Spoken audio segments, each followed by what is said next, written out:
Welcome to Mystery Stories, the channel where quiet villages hide dark secrets, and ordinary lives unravel in the most unexpected ways.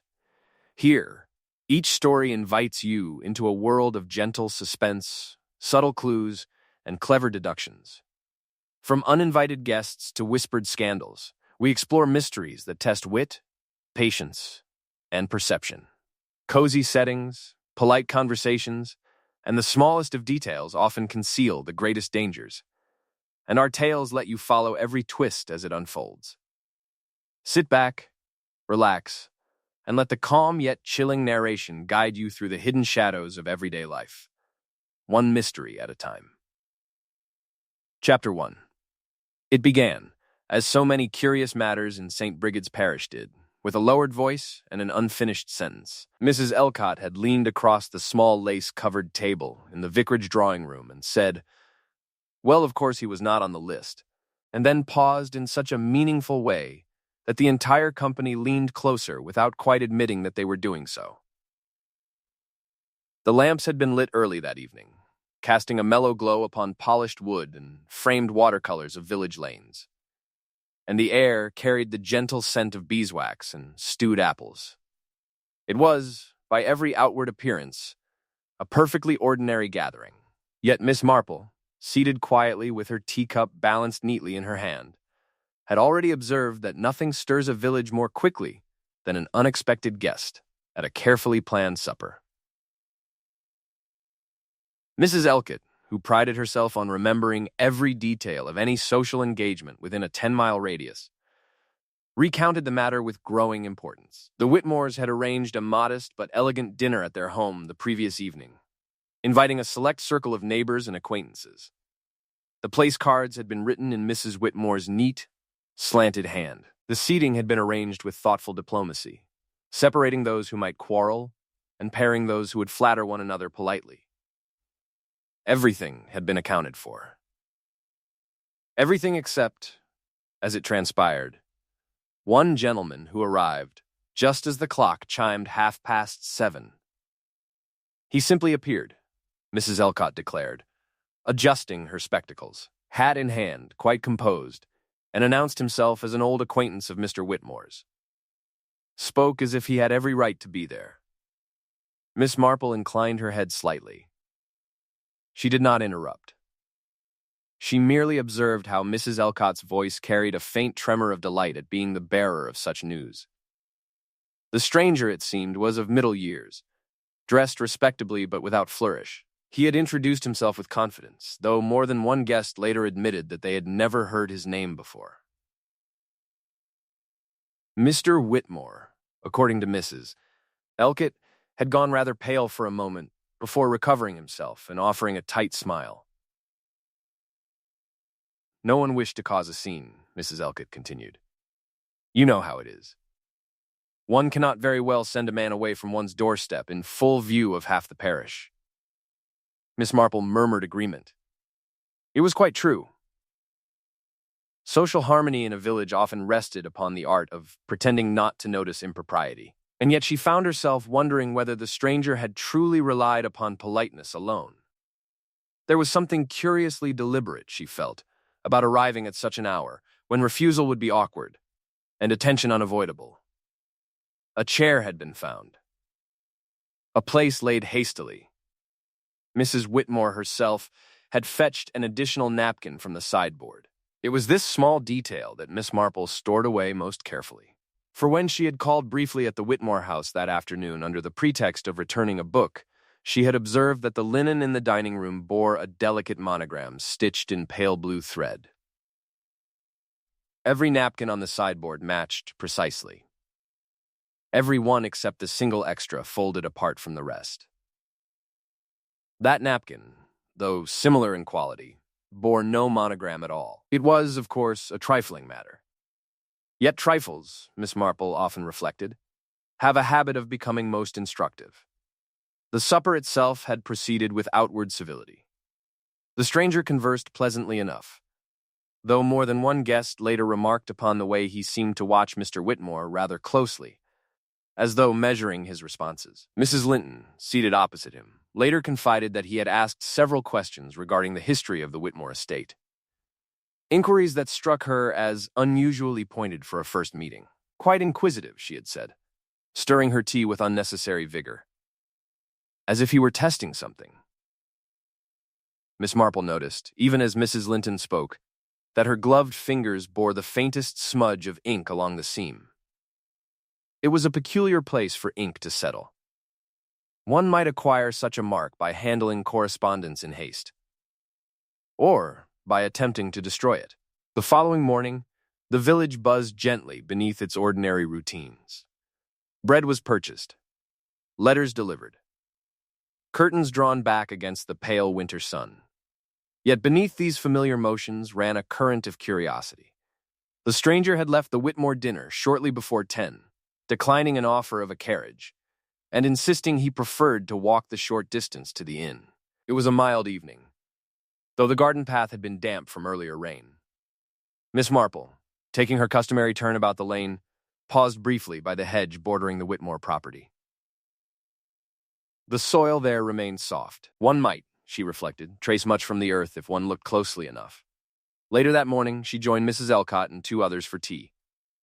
It was there that she asked, in her mildest tone, who had poured the wine for the unexpected guest. "Oh, I believe Mr. Whitmore did," Mrs. Elcott replied after a moment's hesitation. "Though now that you mention it, he seemed rather flustered about it. Spilled a drop or two, I think." Miss Marple nodded thoughtfully.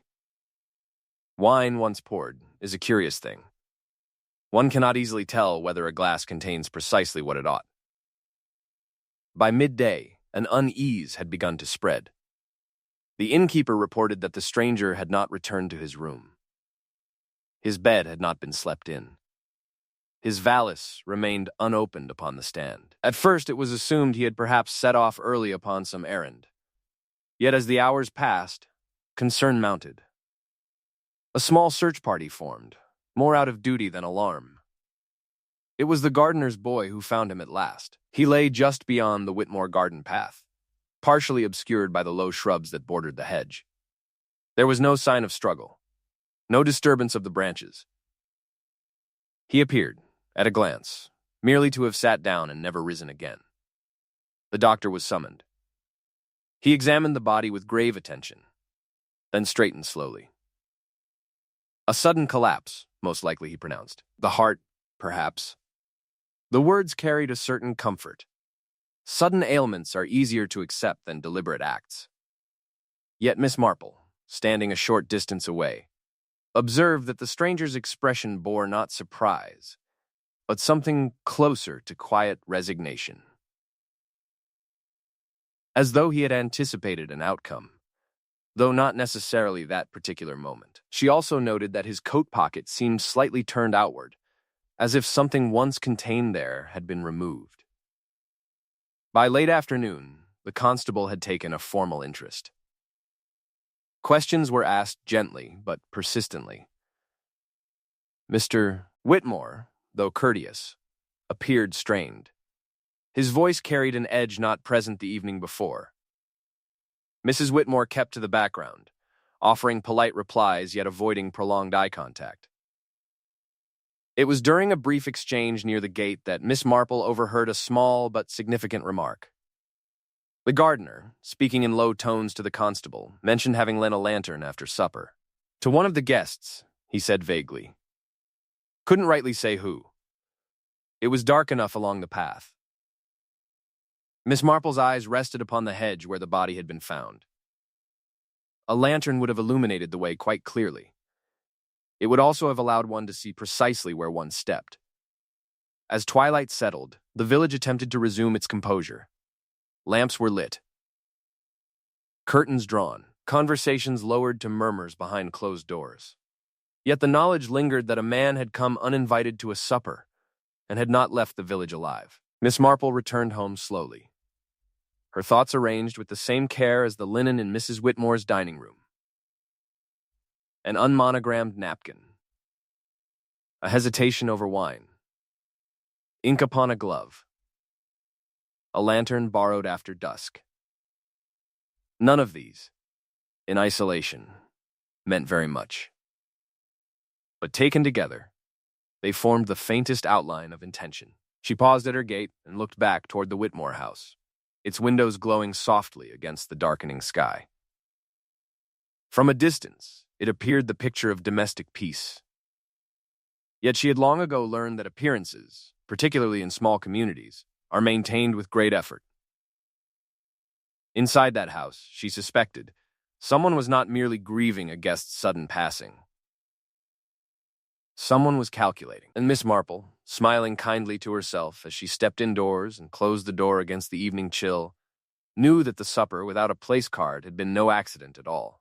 She had seen, in the smallest gestures and the briefest hesitations, the first shadow of something carefully concealed. The village might speak of unfortunate timing and delicate hearts, but she felt certain that beneath the polite explanations lay a quieter truth, waiting to be uncovered. Chapter 2. It is extraordinary how quickly one forgets a name, Mrs. Linton remarked, though no one had asked her to remember it. The comment floated lightly across the church hall the following afternoon, carried on the steam of freshly poured tea and the faint sweetness of lemon drizzle cake. The ladies of St. Brigid's had gathered, as they did each Thursday, to exchange pleasantries under the benevolent gaze of the vicar's portrait. Yet, beneath the hum of domestic routine there, lingered something unsettled.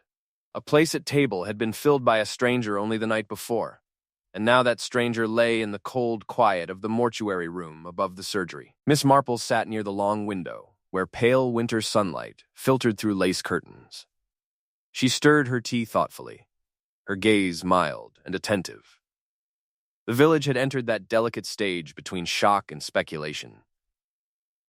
Voices were softened, glances more pointed than usual. It was during such hours, she often reflected, that truth stretched its limbs and began to reveal its outline. Mrs. Linton, elegant as always in dove gray, adjusted her gloves before removing them. "I spoke to him twice," she said with careful casualness. "Yet I cannot for the life of me recall what he said his surname was." A small silence followed. Forgetting a name might be natural. Forgetting it quite so emphatically was another matter entirely. Miss Marple looked up with gentle curiosity. "How unfortunate," she said lightly. "He seemed very certain of himself." Mrs. Linton's smile faltered by the smallest degree. "Certain? Oh, I would not say that. Merely confident." Confident. It was a telling choice of word. Miss Marple noted it without comment.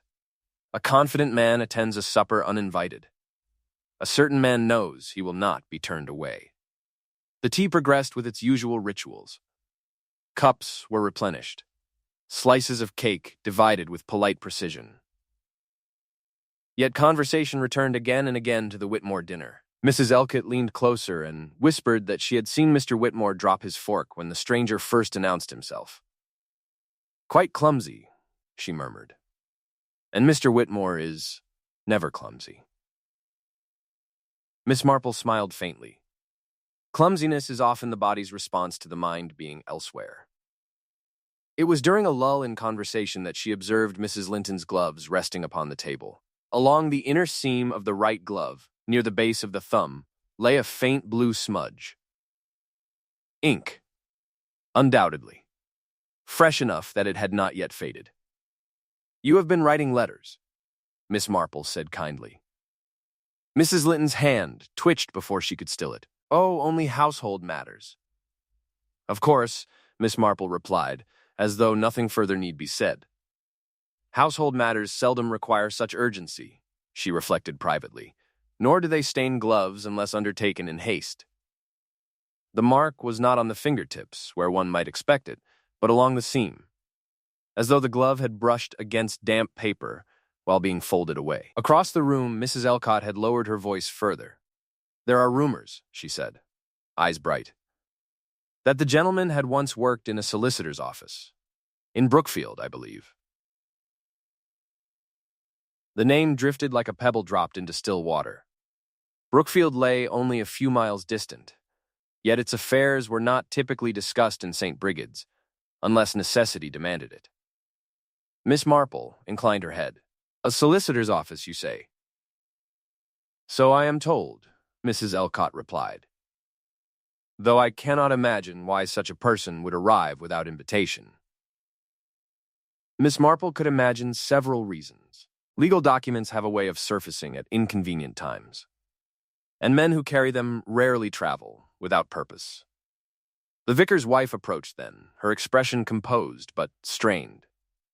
The constable has been asking questions, she announced gently. Routine inquiries, of course. Routine inquiries rarely inspire such unease, Miss Marple thought. She watched as Mrs. Linton reached for her cup and found it empty.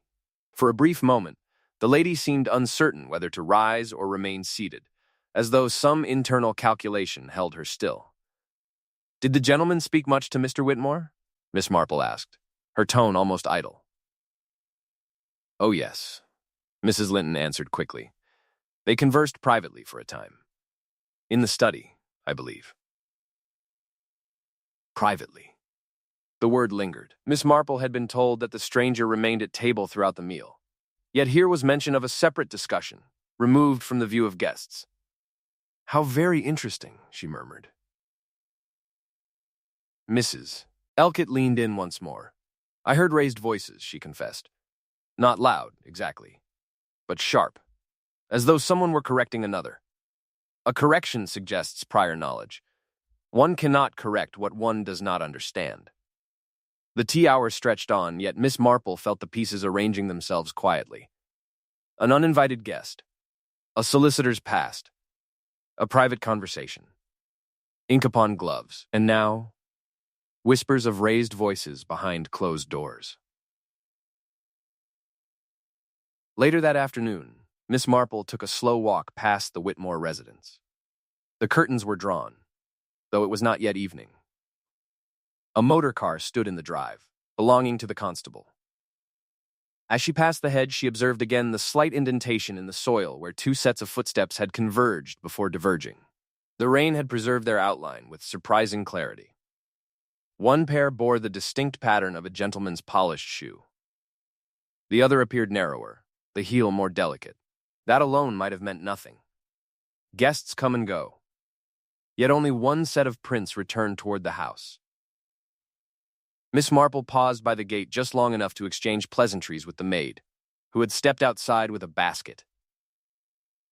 Such a terrible shock, the girl said, her voice hushed. Mrs. Whitmore has scarcely spoken all day. Understandably, Miss Marple replied. He left something behind. You know, the maid added impulsively, then looked startled at her own boldness. Did he? Miss Marple asked, her eyes bright with gentle curiosity. A letter, I think. I saw him holding it earlier. After speaking with the master, the maid flushed. But when the constable searched his pockets, there was nothing there. Nothing there. The turned-out coat pocket returned to Miss Marple's mind with renewed clarity. How peculiar, she said softly. As she resumed her walk, she considered the sequence carefully. The stranger arrives confident and prepared. He speaks privately, with Mr. Whitmore. Raised voices follow. He retains possession of a letter. By morning, the letter has vanished. And Mrs. Linton's glove bears fresh ink. It was nearing dusk when Miss Marple reached her cottage. A faint mist had begun to settle along the lane, blurring the edges of hedgerows and softening the outlines of distant chimneys. The village appeared peaceful, almost innocent, yet beneath that stillness lay currents of calculation and concern. She lit her lamp and settled into her chair, not to rest, but to reflect. People, she often believed, reveal themselves most clearly when they attempt to conceal something. A hesitation here. An unnecessary remark there. Mrs. Linton had insisted upon forgetting the stranger's name with unusual vigor. Mr. Whitmore had poured the wine himself.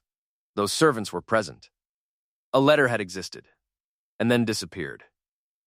And then there was the matter of Brookfield. A solicitor's clerk might carry knowledge of wills, of debts, of signatures perhaps not entirely authentic. Miss Marple folded her hands in her lap and allowed the evening silence to deepen. The village would sleep soon enough, reassured by the doctor's quiet suggestion of natural causes. Yet she felt certain that the truth lay not in sudden illness but in deliberate intention. Somewhere within those careful drawing rooms and polite exchanges, a negotiation had taken place. A negotiation that had ended in silence. She smiled faintly to herself, not with satisfaction, but with recognition. The pattern was forming, though its edges remained indistinct. Someone had feared what that letter contained. Someone had acted to ensure it would never be read, and as the lamplight flickered softly against the cottage walls, Miss Marple knew that the forgotten name was no accident at all. It was the first deliberate omission in a story that was only just beginning to unfold. Chapter 3. It was said, in the softest possible tones, that something had been removed from the Whitmore study before the constable arrived. The remark reached Miss Marple by way of the postman, who delivered it as though it were merely an afterthought. He had come to her gate that morning with the usual bundle of envelopes tucked beneath his arm. Yet he lingered with unusual hesitation. "Registered letter delivered yesterday morning," he mentioned casually. "Required a signature." Mr. Whitmore signed himself. Seemed rather intent upon receiving it personally. Miss Marple thanked him kindly and watched as he continued down the lane. Registered post is rarely trivial. It announces its own importance simply by the formality of its arrival. She closed her gate with deliberate calm, her thoughts already moving ahead of her measured steps. By mid-morning, she had found a perfectly suitable reason to call upon Mrs. Whitmore. A borrowed recipe book, long overdue for return, provided an acceptable excuse. One must never appear eager in such matters. Curiosity, when too openly displayed, invites doors to close. The Whitmore house stood in dignified quiet, its brass knocker polished to a muted shine. The maid admitted Miss Marple with visible relief, as though any visitor offered a welcome distraction from the heaviness that had settled within the walls. The drawing room bore signs of a sleepless night. A shawl draped carelessly over the arm of a chair. An untouched cup upon the side table. Curtains only partially drawn. Mrs. Whitmore entered with polite composure, though her eyes carried a faint redness that no powder could entirely conceal. "How thoughtful of you to return it," she said gently, accepting the book. Miss Marple expressed her condolences with sincere softness. There was no need for exaggeration. The death of a guest, even an unexpected one, weighs heavily upon any household. They sat together for a few moments in quiet conversation. It was during a brief pause, as Mrs. Whitmore excused herself to instruct the maid regarding luncheon, that Miss Marple's gaze wandered toward the adjoining study. The door stood slightly ajar. Through the narrow opening, she could see the corner of a writing desk positioned near the window. She rose slowly, as though merely stretching her legs, and stepped just near enough to observe without intruding. The desk's surface bore a fine layer of dust except for one conspicuously clean rectangle near its center. It was the precise size and shape of a folded letter or document that had recently rested there. Miss Marple's eyes narrowed almost imperceptibly. Dust remembers what hands attempt to erase. She returned to her seat just as Mrs. Whitmore reappeared. The lady's composure seemed firmer now, though her fingers trembled slightly as she adjusted the cuff of her sleeve.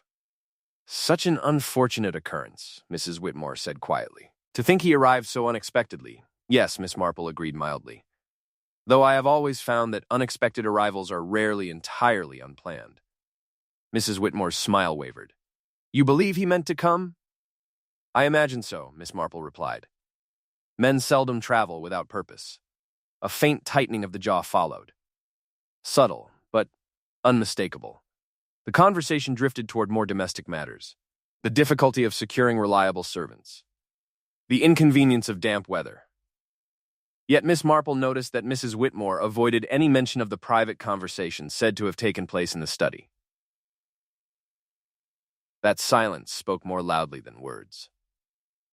When at last Miss Marple took her leave, she paused near the hallway table, where incoming correspondence was typically placed. It stood empty now, though a shallow indentation in the blotter suggested recent use.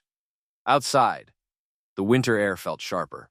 She walked slowly along the gravel path, her mind assembling details with patient care. A registered letter delivered in the morning, a private discussion before dinner, a document resting upon the desk. And now, nothing. That afternoon, she encountered the maid again near the village shops. The girl seemed eager to unburden herself. "He was holding a paper," she whispered, when he came out of the study, folded it once and slipped it into his coat pocket. Miss Marple listened attentively. "And you are certain of that?" "Oh, yes. I was bringing in the soup tureen. I saw him quite clearly." "And later?" "When they found him, there was nothing in his pockets but his watch and some coins." The maid's eyes widened. "It must have fallen out. Perhaps, Miss Marple said gently. Yet she doubted it. A folded document does not simply vanish from a pocket without assistance, particularly not when the soil around the body showed no sign of disturbance beyond the expected. By early evening, another small piece of information arrived by way of Mrs. Elcott, who never failed to supply such items with unflagging enthusiasm. "There was tension in that room," she confided. "I saw it plainly." Mr. Whitmore's voice carried an edge I have never heard before. And the stranger? Well, he seemed almost amused. Amused. It was a curious description for a man engaged in serious conversation. Unless, of course, he believed himself to hold the advantage. Miss Marple folded her hands upon her lap as she considered this. Power shifts subtly in such exchanges. A document in one man's pocket may represent leverage over another. She returned once more to the hedge at dusk. The faint outline of footsteps remained visible despite the day's mild breeze. She traced the path with her eyes rather than her hands. Two figures had walked together some distance beyond the garden's lamplight. One set of prints stopped abruptly. The other lingered briefly before turning back toward the house. There had been no struggle, no dragging marks, nothing to suggest force. Which meant, she reasoned quietly, that the stranger had not felt threatened in that moment. He had trusted the person beside him. Trust, Miss Marple reflected, is often the most dangerous element in any exchange. As darkness settled over the village, she returned home and lit her lamp. The events of the day arranged themselves with increasing clarity. A registered letter delivered that morning. A private meeting in the study. Raised voices overheard. A folded document seen in the stranger's possession. A clean rectangle upon a dusty desk. An empty pocket where a paper ought to have been. And Mrs. Linton's ink-stained glove. Ink implies writing. Writing implies alteration, perhaps destruction. She wondered whether the missing document had been read by more than one pair of eyes before it vanished. There was also the matter of Mr. Whitmore's composure. Outwardly courteous, yes. Yet each mention of the letter produced the faintest hesitation. A tightening around the mouth. A pause before reply. Miss Marple rose and moved toward her small writing table. She took up a blank sheet of paper and placed it deliberately upon the surface. Then she removed it, observing the clean space it left behind against the faint film of dust that had settled there during the week. Yes, she thought quietly. Dust does not lie. Somewhere within the Whitmore house, a paper had rested long enough to disturb the surface beneath it, long enough to matter. And someone had taken care to remove it before official eyes could examine its contents. But why destroy it unless its contents posed a danger? The village would, no doubt, continue to whisper of unfortunate health and sudden collapse. The doctor's suggestion of natural causes had offered convenient reassurance. Yet Miss Marple felt increasingly certain that what had transpired in that garden was no mere misfortune. A man had arrived confident, perhaps even triumphant. He had spoken privately. He had retained possession of a document. And within hours, both he and the document had vanished from usefulness. She extinguished her lamp and stood for a moment in the quiet darkness. The pattern was not yet complete, but its outline was sharpening. Someone feared what had been written upon that missing sheet. Someone had ensured it would never be read again. And as the night deepened around her cottage, Miss Marple allowed herself a small, knowing smile. The letter in the desk had not disappeared by accident. It had been removed with intention, and until its contents were understood, the true reason for the stranger's visit would remain concealed behind polite expressions and carefully measured words. Chapter 4. It was during a modest luncheon at the doctor's house that the past, which had thus far hovered politely at the edge of conversation, stepped fully into the light. The table was set with quiet refinement, cold ham arranged with parsley, pickled onions glistening in a small glass dish, and a custard tart cooling near the window. The talk, at first, remained safely within the bounds of weather and parish duties. Yet Miss Marple had long observed that when a village shares a secret, it often reveals it sideways, through reminiscence rather than accusation. The doctor's wife, a sensible woman with a fondness for careful phrasing, cleared her throat gently. "It is curious," she began, "how often one encounters a familiar face in an unfamiliar setting." Miss Marple looked up with mild interest. "You recognize the gentleman, then?" "Not precisely," the lady replied. "But there was something in his manner that suggested he had once belonged elsewhere. Brookfield, perhaps Brookfield again." The name had begun to settle like fine dust upon every surface of this matter. "He may have used another name in those days," the doctor's wife continued, lowering her voice slightly. "There was a clerk at the solicitor's office who left rather abruptly some years ago. A minor scandal, I believe. An inheritance disputed. Funds misdirected. Nothing proven, of course. Nothing proven." The phrase carried its own quiet weight. Miss Marple sipped her tea and said nothing for a moment. She allowed the story to unfold without pressing it forward. Pressing, she knew, often caused doors to close. Silence, by contrast, invited further detail. It was said, the doctor's wife added carefully, that certain documents were signed in haste, that an estate narrowly avoided division. Very unfortunate business. Across the table, Mr. Whitmore's name had not yet been spoken, but it hovered there uncomfortably, like an empty chair that everyone pretended not to see. Miss Marple inclined her head. "And this clerk left Brookfield shortly thereafter?" "Yes, vanished, really. Vanished men do not ordinarily reappear at supper unannounced without reason." As luncheon concluded and chairs were drawn back with soft scrapes against polished wood, Miss Marple noticed something else. The doctor's wife avoided meeting her eyes when Brookfield was mentioned again.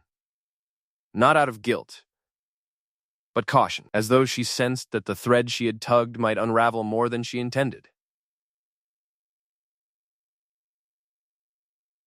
Later that afternoon, Miss Marple walked slowly toward the butcher's shop. The air carried the faint scent of wood smoke, and the village seemed wrapped in deceptive calm. She had found that butchers, like barbers, often hear more than they repeat, unless properly encouraged. Hard times some years back, the butcher remarked casually while wrapping a parcel. The Whitmore estate nearly went under, if memory serves. Miss Marple looked mildly surprised. "Indeed?" "Oh, yes. Debts," they said. Though the matter was resolved most conveniently.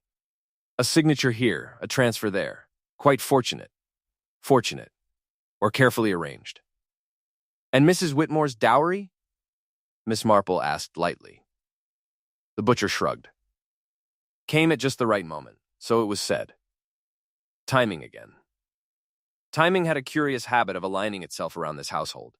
As she stepped back into the lane, Miss Marple reflected on the pattern emerging. A near loss of estate. A disputed inheritance in Brookfield. A vanished clerk. And now, a stranger arriving with confidence and private words for Mr. Whitmore. By early evening, she found herself near the Whitmore gates once more. Mrs. Whitmore stood in the garden, her expression composed but distant, as though rehearsing thoughts before speaking them aloud. "Such dreadful business," Mrs. Whitmore said softly when she saw Miss Marple. "It has unsettled everything." "Yes, Miss Marple agreed gently. Old matters have a way of unsettling the present. Mrs. Whitmore's gaze flickered. I do not know what you mean. Only that the gentleman appeared familiar with certain details of your early life, Miss Marple said mildly. Brookfield can be such a small place. The reaction was subtle but unmistakable. A tightening at the corners of Mrs. Whitmore's mouth. A breath drawn slightly too quickly. I grew up there, she admitted at last. But that was long ago. And did you know the gentleman then? A pause. Long enough to matter. I may have, Mrs. Whitmore replied carefully. Many faces passed through the solicitor's office. Many faces. Yet few return years later with purpose. Miss Marple observed the garden path thoughtfully. He seemed quite certain of his welcome. Mrs. Whitmore looked away toward the hedge where the stranger had been found. Some people mistake familiarity for invitation. There it was. Not denial, but distinction. As twilight deepened, a small additional detail reached Miss Marple through the gardener, who had grown increasingly uneasy.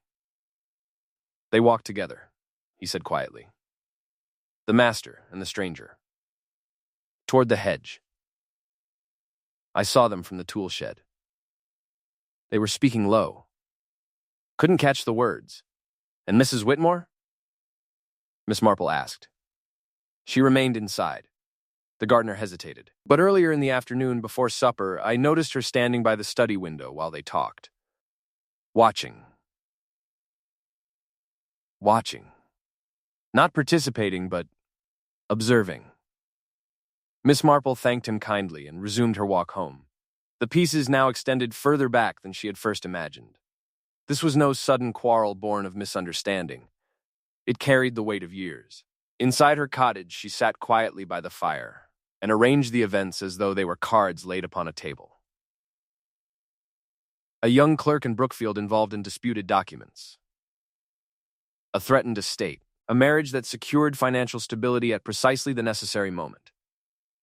And now the clerk returned, older, confident, perhaps bearing proof of something once hidden.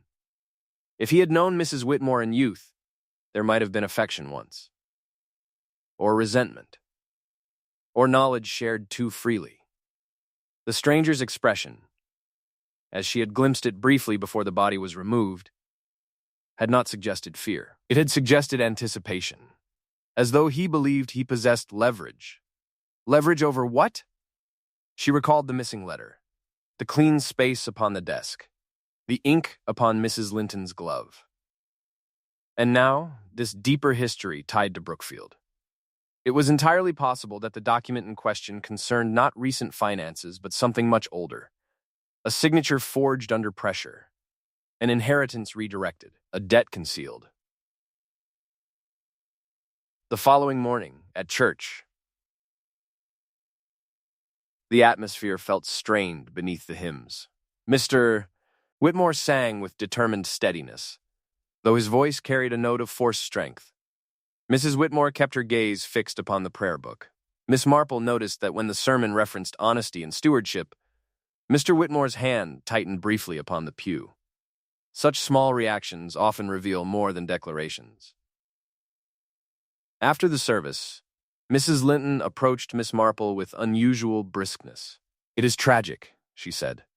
To have one's past dragged forward so unpleasantly. The phrase hung in the air. Indeed, Miss Marple replied. Though the past rarely drags itself without assistance. Mrs. Linton's eyes flickered. Then she excused herself quickly.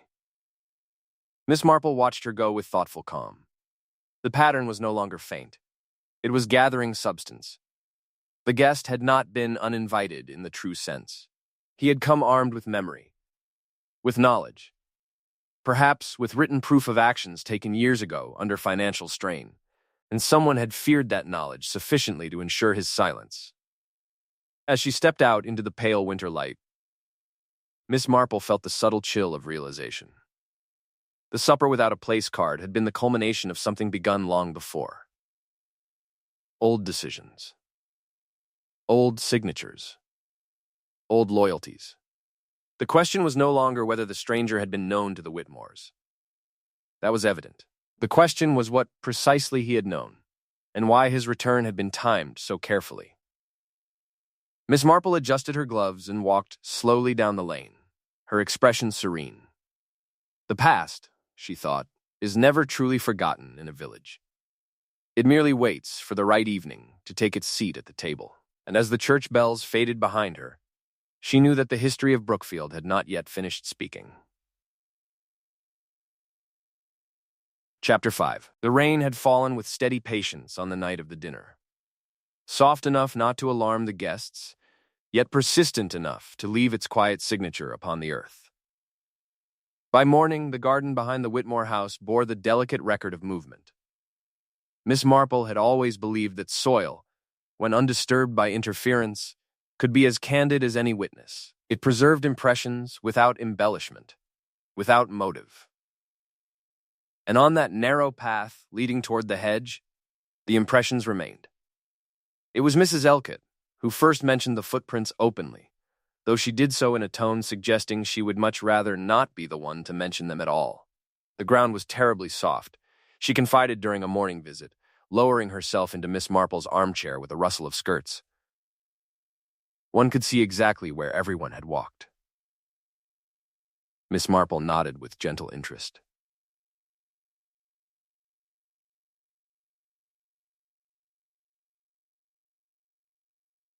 Exactly, you say. Oh yes, 2 sets going out. 1 set returning. The phrasing was simple. The implication was not. Miss Marple had already taken her own quiet look at the path earlier that morning. The impressions had indeed been clear. 1 pair bore the firm, confident mark of a gentleman's shoe, broad-soled and well-polished. The other was narrower, the heel more delicate, though still practical. What struck her most was not the presence of 2 sets, but the absence of the second returning. The stranger had not walked alone toward the hedge. Of that she felt certain. And the constable? Miss Marple asked softly. He says it proves nothing, Mrs. Elcott replied with a faint sniff. Guests may stroll at any hour. One cannot make accusations over mud. No, one could not. But one might draw conclusions. Later that afternoon, Miss Marple took her customary turn through the lane and paused near the garden gate, where the gardener stood examining a broken branch. He straightened at her approach, his expression troubled. Still thinking about that night? She asked kindly. Aye, miss, he admitted. The master borrowed the lantern from the shed. Said he wished to see a man off properly. Miss Marple tilted her head slightly. You are certain it was Mr. Whitmore? Yes, miss. I handed it to him myself. And the lantern was returned? The gardener hesitated. It was found back in the shed the next morning. But not by me. Not by him. Miss Marple let the details settle. A lantern allows one to choose one's path carefully. It illuminates not only where one steps, but where one intends another to step. Did anyone else request light that evening? She inquired gently. The gardener shook his head. No, miss. Just the master. As she walked away, Miss Marple's thoughts turned to Mrs. Linton's boots, which she had glimpsed briefly at church. They had appeared unusually clean for someone who claimed to have walked home after the supper. The weather since had been dry. There had been no reason for fresh polishing. Clean boots in a muddy season are often more telling than muddy ones. That evening, at the vicarage, a small gathering convened under the guise of planning a charitable bazaar. Conversation, however, strayed repeatedly toward the Whitmore garden. The doctor spoke in measured tones about the position in which the stranger had been found. No signs of distress, he said thoughtfully, as though he simply sat down. Or was encouraged to. Mrs. Elcott murmured before she could stop herself. A subtle shift passed through the room. Miss Marple observed Mr. Whitmore, who had joined the meeting with visible determination to appear unaffected. His responses were calm, though his hands remained clasped more tightly than necessary upon the table. When mention was made of the lantern, his eyes flickered, only briefly, toward the window. Quite natural to see a guest safely to the path, he said with polite firmness. The ground was treacherous. Treacherous indeed, Miss Marple thought, though not for the reason implied. She noticed something else then. A faint scent of cigar smoke clung to Mr. Whitmore's coat. It was a distinctive brand, one she had encountered before in the village, imported. Slightly sweeter than most. The hedge where the stranger had been found still carried that same scent when she had passed it earlier. A coincidence, perhaps, or a trace left behind by habit.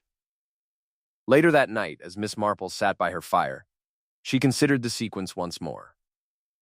Two men walking together beneath lantern light. A quiet conversation beyond the reach of open windows. No sign of struggle. One set of footprints returning alone. If the stranger had felt threatened, he might have resisted. If he had sensed danger, he might have stepped back. Instead, the impressions in the soil suggested calm movement, steady pacing, trust again. Or confidence. The following morning brought another small revelation, delivered in whispers by the maid who had grown increasingly restless. I saw Mrs. Linton near the hedge earlier that evening. She confessed quietly when Miss Marple encountered her near the grocer's shop. Before supper, she said she was admiring the roses. In the rain? Miss Marple asked mildly. Yes, miss. It had begun to drizzle. Roses are rarely admired in drizzle unless one has another purpose. Did she carry anything? Miss Marple continued. The maid frowned slightly. Gloves, and perhaps a small handkerchief. Miss Marple thanked her and continued on her way, her mind adjusting the pattern once more. Mrs. Linton, near the hedge before supper. Mr. Whitmore, borrowing the lantern after. The stranger walking out confidently. The absence of returning prints. That afternoon, Miss Marple paused deliberately at the edge of the Whitmore garden while speaking with Mrs. Whitmore, who appeared pale but resolute. It must be dreadful, Miss Marple said gently, to know that the last conversation was private. Mrs. Whitmore's eyes darkened slightly. My husband wished to resolve matters discreetly. Matters? Miss Marple repeated softly. Misunderstandings, she corrected quickly. Misunderstandings rarely require lanterns and hushed walks beyond the hedge. Miss Marple allowed the silence to stretch comfortably. It was often within silence that truth grew restless. There is something else, Mrs. Whitmore added unexpectedly. The gentleman seemed certain that he would be heard. He believed himself entitled? Miss Marple asked. Yes. Entitlement suggests leverage. Leverage suggests knowledge. As dusk approached once more, Miss Marple walked alone to the hedge and stood quietly where the stranger had been found. The earth had begun to dry, soft edges hardening into permanence. She closed her eyes briefly and imagined the scene. Lantern light casting long shadows. Low voices, the faint curl of cigar smoke in the damp air. She knelt slightly, careful not to disturb what remained, and observed the spacing of the prints. They were close together at one point, nearly overlapping, as though the two men had paused face to face. Then, one set veered slightly toward the hedge. The other remained fixed. It was the smallest divergence, yet it spoke volumes. A man does not step backward toward a hedge unless persuaded, perhaps by reassurance, perhaps by an offered drink, perhaps by a gesture meant to calm. Miss Marple rose slowly, brushing the faint dust from her gloves. She felt the quiet certainty that the garden itself had witnessed more than polite farewell. The village, meanwhile, continued to cloak itself in routine. Bells rang. Shops opened. Children recited lessons. Yet beneath that calm ran a steady current of awareness. People spoke more softly. Doors closed more quickly. Eyes lingered a fraction too long. And in that careful atmosphere, Miss Marple sensed that the truth was no longer buried in the distant past of Brookfield alone. It lay here, in the soft ground behind the Whitmore house, in the space between two sets of footprints, in the faint scent of smoke clinging to damp leaves. Someone had walked beside the uninvited guest with intention. Someone had ensured that only one would return. As the evening settled and the sky dimmed into pale violet, Miss Marple turned back toward the lane, her expression thoughtful, but serene. Footsteps, she reflected, always tell a story. One need only notice which of them come home again. And as she closed her gate behind her, she knew that the garden path had offered its quiet testimony. The question now was not who had walked beside the stranger, but why only one had come back alone. Chapter 6. It was the bank manager's wife who first remarked, in a voice carefully measured between sympathy and satisfaction, that large withdrawals have a way of leaving even larger impressions. The comment surfaced during a modest gathering in her sitting room, where the curtains were drawn halfway against the afternoon glare, and a plate of biscuits rested untouched upon the side table. Miss Marple, seated upright with her hands folded lightly in her lap, listened as the conversation wound its careful path through pleasantries before arriving, as it inevitably did, at the matter of the Whitmore estate. Of course, the bank manager's wife continued, lowering her tone. One does not discuss clients' affairs. But patterns are patterns. Patterns indeed, Miss Marple thought gently. Money, unlike people, rarely disguises its movements entirely. It leaves trails, entries in ledgers, signatures in ink, balances that rise and fall with quiet significance. It must be a strain, Miss Marple observed mildly, to maintain such a large property. Oh, extremely, the lady replied at once. Particularly when one has known difficulty before. Known difficulty. The phrase lingered with deliberate weight. Miss Marple did not press. She merely nodded, allowing silence to do what questions sometimes cannot. After a moment, the bank manager's wife added, almost as though she regretted saying it, there were withdrawals last month. Considerable ones. Perfectly legitimate, I am sure. Of course they were. Legitimacy often rests upon paperwork rather than intention. Later that afternoon, Miss Marple encountered the village solicitor outside his modest office. He greeted her with professional politeness, though his expression carried the faint distraction of a man preoccupied. Dreadful business, he said quietly. Unfortunate for everyone concerned. Yes, Miss Marple agreed, particularly when legal matters intersect with personal ones. The solicitor hesitated. I have been reviewing certain documents at Mr. Whitmore's request. Old papers, matters from several years ago. From Brookfield? She asked lightly. His brows lifted almost imperceptibly. You are well informed. Village life encourages attentiveness, she replied with a gentle smile. He cleared his throat. There was once a will, an earlier draft, that named a rather unexpected beneficiary. It was revised before being filed. Revised, Miss Marple repeated softly. Yes, perfectly within legal bounds, of course, of course. She thanked him kindly and continued on her way, her thoughts aligning with increasing clarity. A threatened estate in the past, a revised will, a vanished clerk from Brookfield. And now, recent withdrawals. Money, she reflected, exerts pressure. It strains friendships. It tests marriages. It tempts desperate solutions. At choir rehearsal that evening, the air felt unusually heavy despite the simple hymns. Mrs. Linton stood slightly apart from the others, her voice steady, but lacking warmth. Miss Marple observed the faint tension in her shoulders, and the way her gaze flickered toward Mr. Whitmore whenever mention was made of the stranger. During a brief pause between verses, Mrs. Elcott leaned toward Miss Marple and whispered, I heard the gentleman visited Mrs. Linton last week. Quite privately. Miss Marple inclined her head. Did he? So it is said. On Tuesday afternoon. Interesting. The dinner had been on Thursday. Private visits preceding public confrontations seldom occur without purpose. As rehearsal resumed, Miss Marple's mind adjusted its understanding. The stranger had not arrived blindly. He had prepared. He had spoken not only to Mr. Whitmore, but to Mrs. Linton as well. Why? After rehearsal, she found herself walking alongside Mrs. Linton beneath the dim glow of the street lamp. You must be exhausted, Miss Marple said gently. Mrs. Linton's reply came a fraction too quickly. Not at all. Such events can be draining, Miss Marple continued. Particularly when one has known the deceased before. Mrs. Linton slowed slightly. I scarcely knew him. Yet he called upon you. The words were soft, almost sympathetic. Mrs. Linton's breath caught. Only briefly. He wished to ask about the Whitmores. Old acquaintances, you understand. And what did you tell him? Nothing of consequence.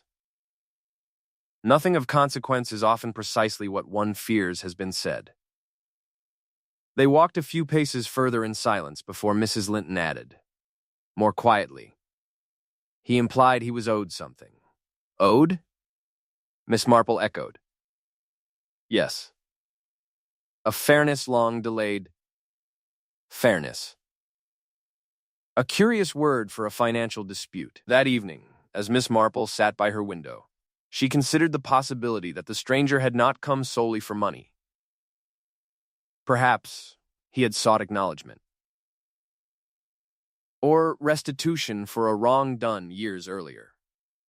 A knock at her door interrupted her reflections. It was the doctor, his expression thoughtful. I have completed my examination, he said carefully. There was a trace, something subtle in his system. Not enough to declare without certainty, but not entirely natural. Miss Marple listened without surprise.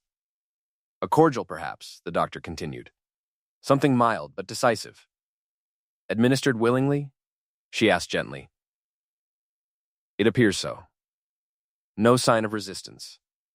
Trust again. After he departed, Miss Marple allowed the implications to settle. If a substance had been administered, it had likely been offered rather than forced. Shared perhaps as a gesture of reconciliation or assurance.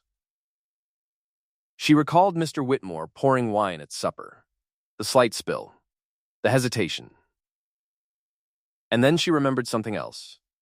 During the garden walk, the stranger had carried no glass from the table. If refreshment had been offered outside, it must have been brought separately. The next morning, she visited the small pantry adjoining the Whitmore dining room under the pretext of delivering preserves. Mrs. Whitmore accepted them with subdued gratitude. While conversing, Miss Marple's gaze drifted toward a sideboard where several decanters rested. One stood slightly apart from the others. Its stopper bore a faint, sticky residue near the base. Such lovely glass, Miss Marple remarked. Yes, Mrs. Whitmore replied quickly. A cordial we keep for special occasions. Indeed, special occasions. Miss Marple observed that the level within the decanter sat just below where dust marked its previous height.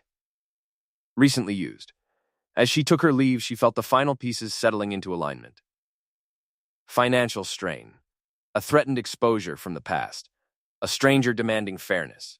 A private walk beneath lantern light. A cordial shared in apparent civility. And a body found without struggle. The motive, she sensed, lay not in sudden anger, but in preservation. Preservation of estate. Of reputation. Of freedom. Yet one question lingered. If Mr. Whitmore acted to protect himself, what of Mrs. Linton's involvement? The ink upon her glove. The prior visit. Her anxious restraint. Complicity born of loyalty?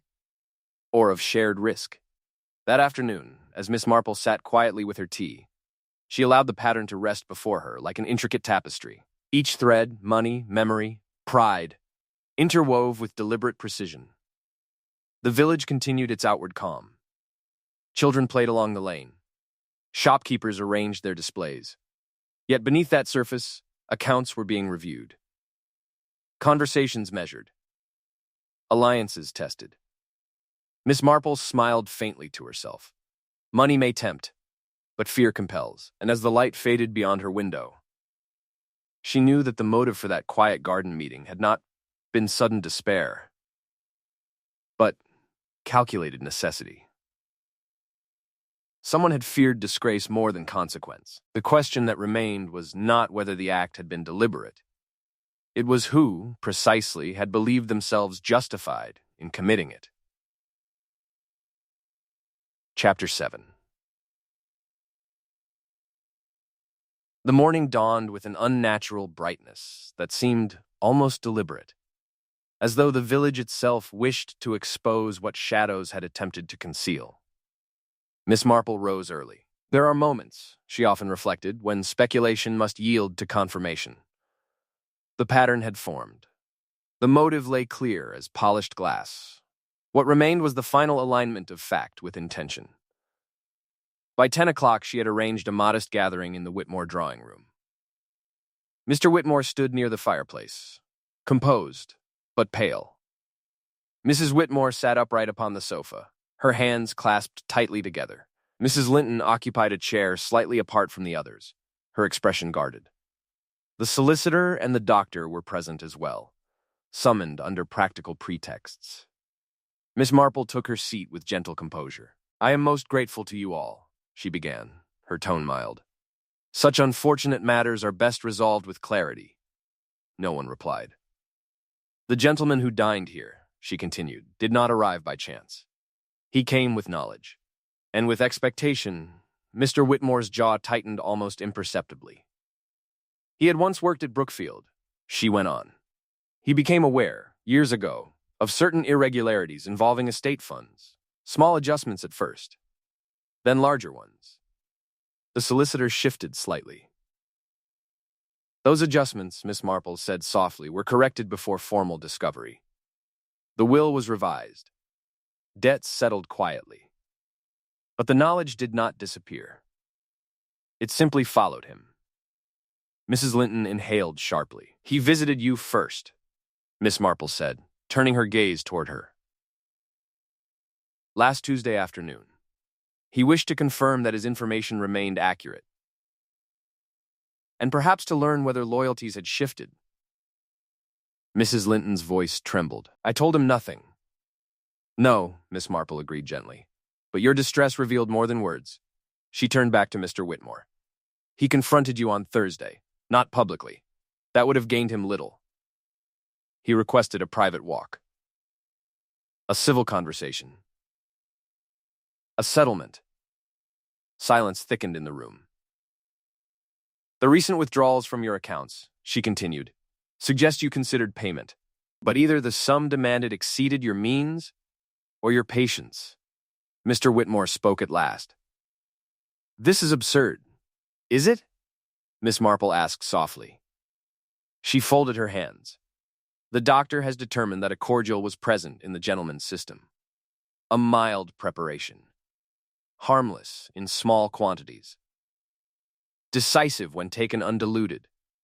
Mrs. Whitmore's face drained of color. "You keep such a cordial in the sideboard," Miss Marple continued, recently disturbed. "And during supper, you poured wine with noticeable care, Mr. Whitmore. You ensured glasses were properly exchanged." The doctor looked toward the decanter in memory. "But the stranger did not carry a glass into the garden," Miss Marple added, "which means a fresh one was brought later. A gesture of reconciliation, perhaps, or of agreement." Mr. Whitmore's voice grew strained. "You have no proof." "On the contrary," Miss Marple replied calmly. "The proof lies in the absence of resistance. He trusted you. He believed you had chosen payment over exposure." Mrs. Linton suddenly rose. "He said he would ruin us all." The room turned toward her. Miss Marple's gaze softened. "You feared scandal. The estate is only just recovered from earlier mismanagement. A public accusation would have undone everything." Mrs. Linton pressed her hands to her temples. "He demanded more than money. He wanted acknowledgement. Confession. He wanted to stand in the village and speak of it. And that," Miss Marple said quietly, "was intolerable." Mr. Whitmore's composure cracked. "You do not understand what it means to hold land that has belonged to your family for generations. One whisper of fraud and it would have been finished. Sold. Divided. Lost. So you chose preservation," Miss Marple said. He closed his eyes briefly. "I offered him a drink. He admitted at last. He believed it signified agreement. He drank willingly." Mrs. Whitmore let out a faint sob. "I meant only to quiet him," Mr. Whitmore continued, his voice hollow. "To prevent disgrace." The solicitor stepped forward slowly. "You realize what this confession implies?" "Yes." Mr. Whitmore replied. Miss Marple inclined her head slightly. Desperation often disguises itself as duty. But fear, when nurtured, grows decisive. Mrs. Linton sank back into her chair, her strength exhausted. I never touched the glass, she whispered. No, Miss Marple said gently. Your guilt was loyalty, not action. The doctor moved toward the door to summon the authorities. The sunlight that had seemed so bright now felt stark, unforgiving. As footsteps echoed beyond the hall, Miss Marple rose carefully. There was no triumph in her expression, only quiet inevitability. The village would murmur, it would speculate. It would heal in time, as villages do. The Whitmore estate would pass into other hands. Accounts would be examined. Papers reviewed, and somewhere in those records, Miss Marple knew the original mismanagement would finally be written plainly rather than whispered. As she stepped outside into the crisp air, she reflected that scandal feared often proves smaller than the crime committed to prevent it. Reputation, she thought, is a fragile possession, but conscience, once surrendered, cannot be reclaimed at all.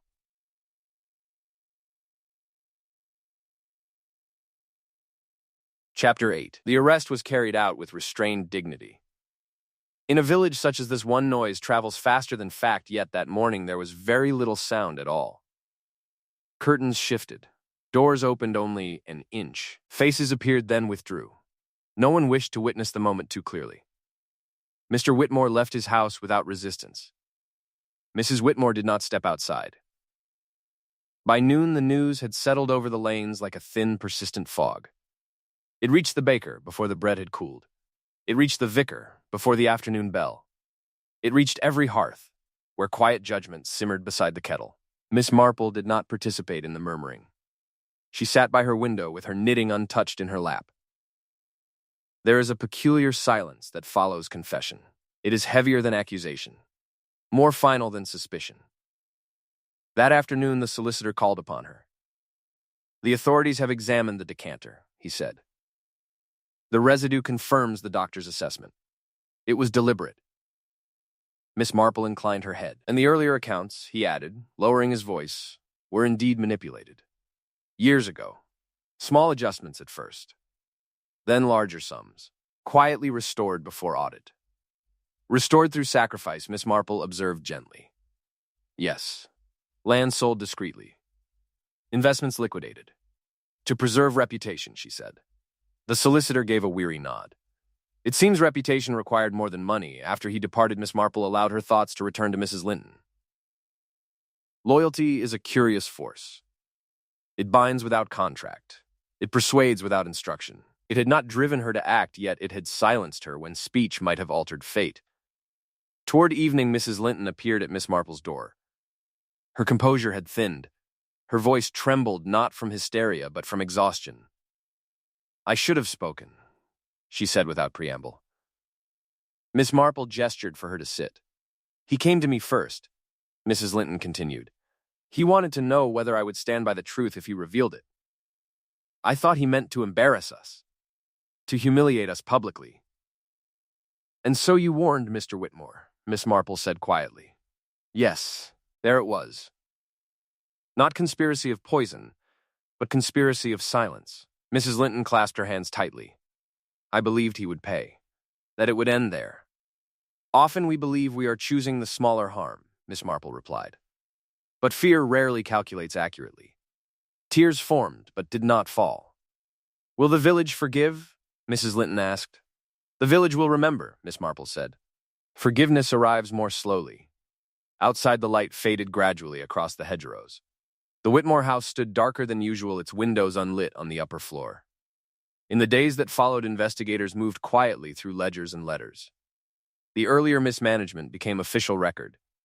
What had once been whispered emerged plainly in ink. The estate would be sold. Not in disgraceful haste, but inevitably. Prospective buyers began discreet inquiries. Families who had lived under the Whitmore name for generations adjusted to the notion that names do not anchor property as securely as integrity does. At church the following Sunday, the pew once occupied by Mr. Whitmore remained empty. The hymn carried a steadier tone, than before. Miss Marple observed the congregation with gentle attention. Mrs. Whitmore sat rigid and pale, yet present. Mrs. Linton bowed her head longer than necessary in prayer. Life resumes even where certainty has fractured. After the service, Mrs. Elcott approached Miss Marple. "Such a tragedy," she whispered. "Yes," Miss Marple agreed. "But he meant to protect what was his." Miss Marple regarded her calmly. "Protection achieved through secrecy is seldom protection at all," she said.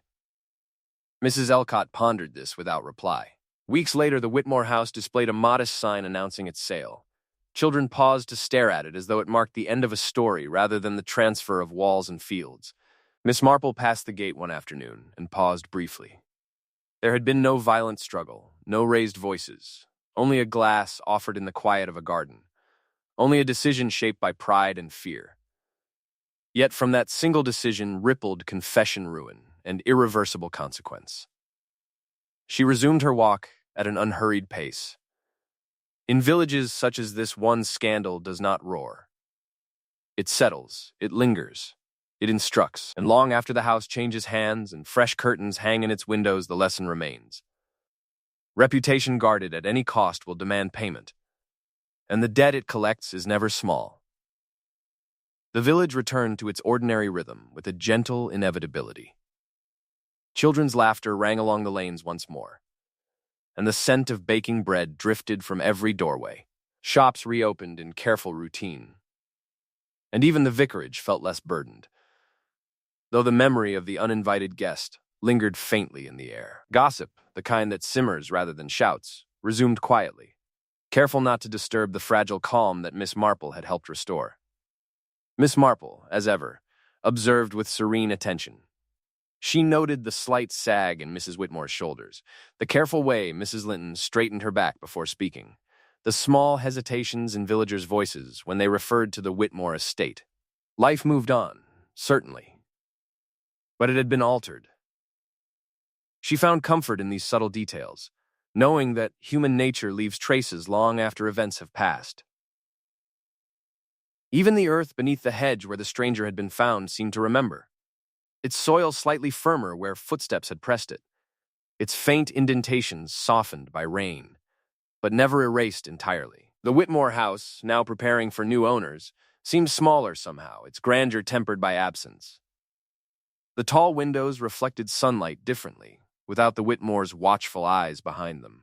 Miss Marple had visited once more, under the guise of delivering a basket of fresh apples, and she noticed the subtle changes in the servants' manner. They were polite yet careful, aware that new occupants would soon occupy the rooms that had held so many whispered secrets. Yet there was relief too. A sense that the household had been purged not by scandal alone, but by the revelation of truth. In the weeks that followed, Miss Marple reflected on the events with her usual quiet precision. She thought of the stranger, whose confident stride had carried knowledge that few could bear to confront. She remembered Mr. Whitmore's strained composure, the brief tremor in Mrs. Whitmore's hand, and Mrs. Linton's loyal but conflicted silence.